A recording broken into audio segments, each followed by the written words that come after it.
Last week, I posted a video about the campaign that I am doing. Since posting, people have come up to me on questions about the project, which makes sense since some things seem confusing, not to mention that this is my first time ever doing a campaign on the internet all by myself. I'm going to take the time with this video to answer most people's questions. We'll play the game 20 questions. I answer the questions I get in general, such as, what is Witches, the Star Giant Productions campaign? Witches, the Star Giant Productions campaign is a campaign for the Star Giant Productions channel, aka my channel, to add new characters to various videos in my video series. These are 5 new original characters meant to each tell a story. 6 if you want to count the incubator. What is the money that you're going to make even going into? I made a pie chart right here that showcases the money. $8,000 is going into the editing, that is what is required for most of this project. $5,000 for animation, $3,000 for everything art-wise including characters and background art, $2,000 for any character voices, and miscellaneous is everything else for the project like music, plus additional money for any category above in case any section needs more money. Despite this for animation, there's going to be a lot more editing than animation. That's why the editing number is higher than the animation. Who are the characters? The characters that you see here will be the stars of my series. All of them are ages 26 to 28 at present, though in different stories they could be younger or older. Anna Presso, the main character, is a cutesy, innocent, happy woman. She loves to be wacky, silly, and doesn't believe in ice cream freezes your brain if you eat it too fast. She's not exactly the brightest one out there.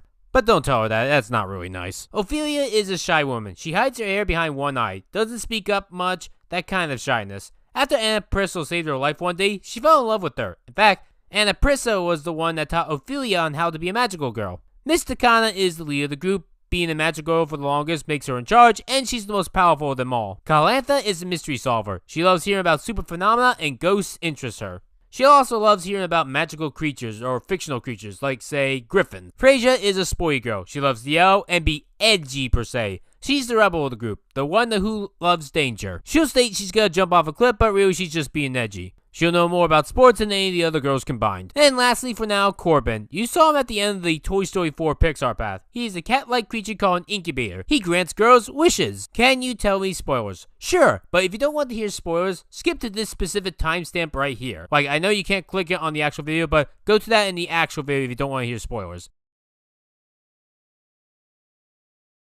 Alright, you skipped that part?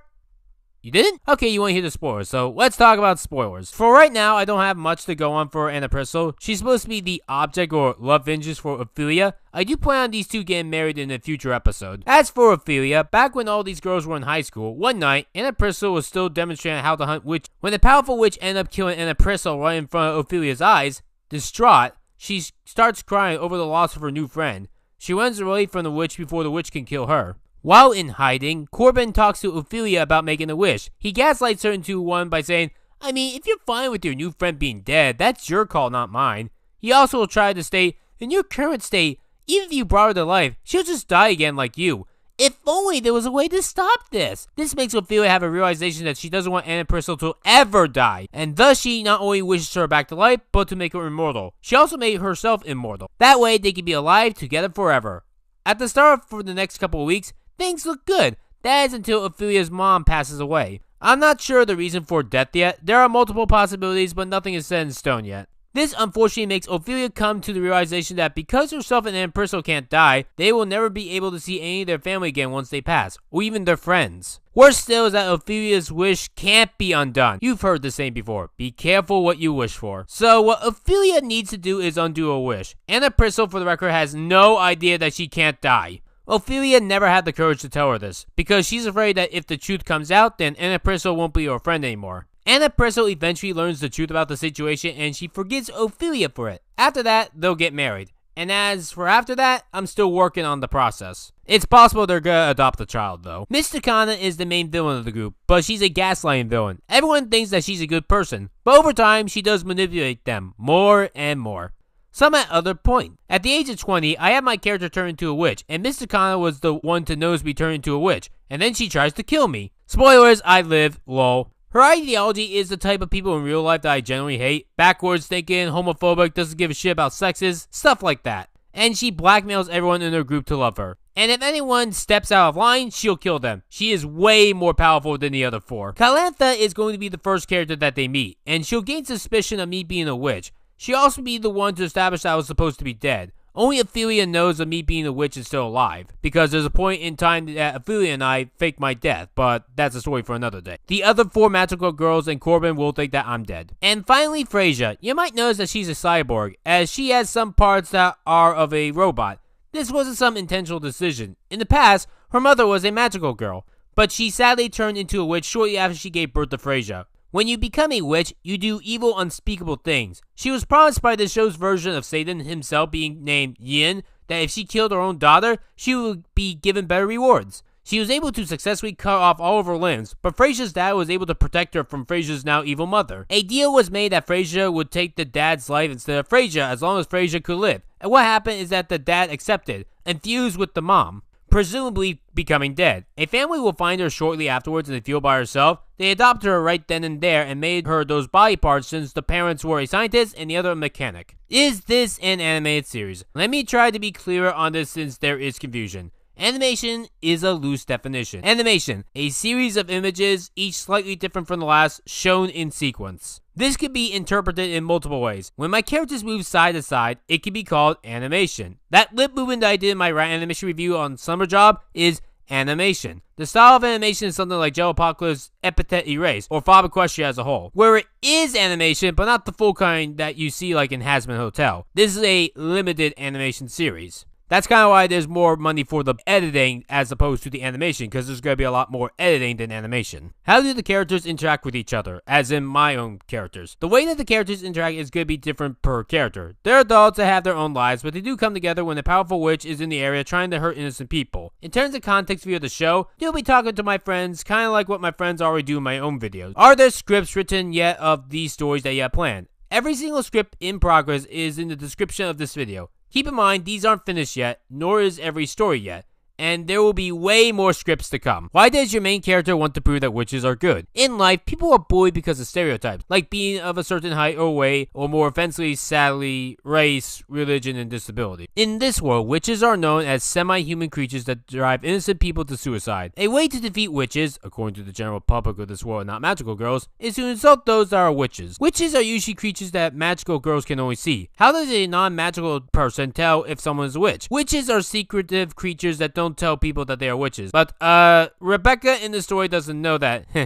She knew that people view witches as bad, but instead of shutting up about it and staying secret about it, she decided in the beginning to state that she is a witch. Are there multiple types of witches? A witch in this universe is a creature only visible to magical girls. There is a reason why Rebecca is the exception to this rule. I have a reason, but I'm gonna wait a bit to explain the full reason once certain other characters down the line are introduced. How many episodes will this project be? In terms of original movies per se, 6. Most of the videos that these women will be a part of are just my regular reviews, and my goal is to make a total of 500 videos for my channel. Currently, I'm at 250 videos, so I'm halfway done. In terms of the stories that they're gonna be part of, well, they are mainstays for my channel. Think of a series that adds new characters down the line. I'm doing something like that. Think like SMG4 with characters such as Maggie or Melanie. What tone are you going for? Genre-wise, dramedy. That's basically half drama, half comedy. Kinda like Family Guy or the TED TV series. Magical Girl is also a given. Are these characters fictional? Yes, and they're not based on anyone in real life. I'm not gonna pull a Miraculous Ladybug Season 5 piece of shit here and basically bully from my real life school days into a fictional character that I couldn't let myself go of. With the exception of Ryan, since he's based on my real self, everyone here is made up. No name is based on a real person, and the scenarios aren't based on real events. Is your project based on other existing IP? This is an original series not based on any real-life IP. It is, however, based on different IPs as a whole. No product existence is 100% original whole cloth. Everything in life technically borrows from another source. You just don't want to steal too much, otherwise it'd be plagiarism. For this series in general, it's gonna have partial elements from products that I like. It is usually like that in my writing. Everything television-wise like My Little Pony, Steven Universe, SpongeBob, Amphibia, Family Guy, and a lot more shows and movies. The show that is most similar is going to be Madoka Magica. You probably know some similar concepts as in magical girls and witches. A concept or idea can legally be used by other people, provided that you don't use their names or characters that look like them. It's why you can do your own versions of Snow White as long as you don't use the names of the dwarves. In the case of my show, I'm obviously not going to use Madoka Kaname, Hamura Akemi, Sayaka Miki, Mamitomo, Kyoko Sakurai, and Kyubey, or any other character I didn't make. Yeah, there's a reason why I'm phasing out characters that aren't mine on my channel. So me showing off Figment was more than likely a one-time thing, and he more than likely won't be used that much in the future, as I focus only on the original characters and my friends. Becky is like that, as she is not based on a real person, but rather an original character that I came up with. How comes you didn't show any animation to your animation pitch? Animation is too expensive to even do as a pitch. Even then, I didn't think it was necessary for the trailer pitch. Is animation expensive? Yes, it is. It depends on what you want. The higher the quality, the costlier it is. Sometimes there is a format for the length of animation. This might not be the best example, but the verbalized animation of his character getting chased down by Charlie from Hazbin Hotel costs $50,000. You may think it's a ripoff or ridiculous since it's only 3 minutes long, but it's actually a normal price in the professionalism world. 1 frame of animation is generally $10. 1 second of animation is usually 24 frames. 24 times 10 is $240 a second for animation. 60 seconds in a minute, 240 times 60 equals $14,400. Multiply that by 3 and you get $43,200. This is why a lot of animation is done in South Korea, because they pay their animators at a 40% cost, meaning something like $4 per frame of animation. Now that is not the case for everyone. Animators can charge whatever they want. One animator that I am hiring for a future project of mine does $8 a second. The idea is that you need to charge at a price that is affordable. You know, that way you're not bankrupt. Of course, most humans don't consider animation as an art form. If you want people to consider animation a medium and not a genre, then the first actual step is to pay your animators better. A lot of animation has to deal with shortcuts. Things like characters standing in a room for seconds on end, or just bopping up and down as you don't see the actual leg movement. Even though humans do both, and they move more than the actual still characters. It's also why a lot of times background characters are just black and white characters or just blobs, because it's to save animation budget. A typical Family Guy episode, for example, was also like $1 million an episode, even though a lot of it goes into the writing and voice actors.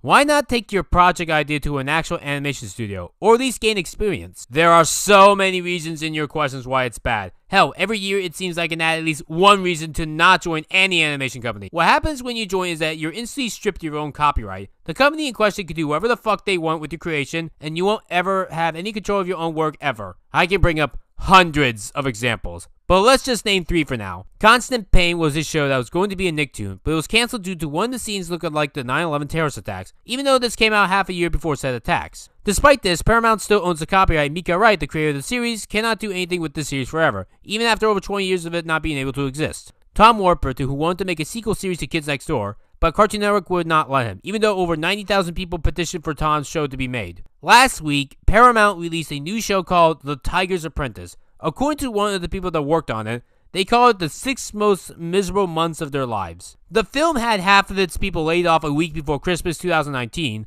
The original people wanted to tell a good original story, but Paramount was all like, no, we just want to steal Spider-Verse's success by ripping it off. And they continued to abuse their staff for the next 4 years. Some staff got special privileges, while others weren't even allowed vacations. They were still writing the film as late as fall 2023, and the film steals an asset from Raya and the Last Dragon. Going independent is way harder due to expenses, but I at least get my freedom. As for my experience, I have animated for 6 months now, myself, and I kind of learned that animation is too mind-numbing for me, so having others to help me is going to be great. If I donate, what would I get? Like, why are there no real rewards? The worst thing that you could do with your campaign isn't fail, but rather promise false rewards. Things like Mighty Number 9, O-Axis, or Cans Without Labels. Even though they all made their budgets and goals, the results were mediocre and came out years too late. It's projects like these why I believe most people won't back me. Yeah, the odds of me actually getting to 25,000 are 0%. So that's why I don't want to give out false promises like, hey, give me this much and you're guaranteed a poster. I mean, I do have that at the 500 reward, but I'd rather be realistic and not lie. And being realistic often means being rude. Cutting to the point and be blunt. You never want to promise someone an award that you can't afford. And when you get caught, people are going to back you in the corner and you're going to be forced to run away. It's why I didn't give full incentives. But I did at least give some things out. At $5, you get my thanks and thank you in the credits of the project once it's done. At $50, you get to be part of the thank you project, but your name will be bigger and flashier. And at $500, if I make enough money, you'll get custom posters of the show signed by me. How long have you worked on this project for? It depends. I've been wanting to make an original animated series for all my life. This project here has been on my mind for 6 months. I've had ideas on animation projects for about 10 years though, going on and on with different ideas all the time. I once made a series on DVR called Giantess Jobs. Basically, it was a series about 8 giantesses living in a city having adventures. I made a sequel series called Infinitiverse. Basically a series about a woman who makes her own cartoons and then one day she gets trapped inside her own cartoons. I didn't like how either one turned out, and the latter wasn't even completed. So if you try to go to DeviantArt to find them, you're not going to find them. I deleted the projects. Although I did save some scripts, so if you really want to see the scripts, just ask me, I'll send it then. I finally narrowed it down to the idea of proving to the world that not all witches are evil. Kind of based on my own experiences and some of the hurdles in life that I went through. I have more questions about the project. Is there a way for me to ask them? Yes, there is. You can ask me right here on my YouTube channel, or DM me on Twitter. And if you're on my Discord server, you can message me on there. Before I end this video, just a couple people to thank. Thank you, Raiden Baron, for giving me professional criticism on my project and helping me shape out this video. Thank you, Sage Froppy, for helping me get this far. Thank you, Emily Rocks and May Celia, for being the first people to donate. Thank you, Skylar Jones, for the editing of the trailer. And thank you, The Anime Freak, for designing the characters. Rebecca Starlight, out.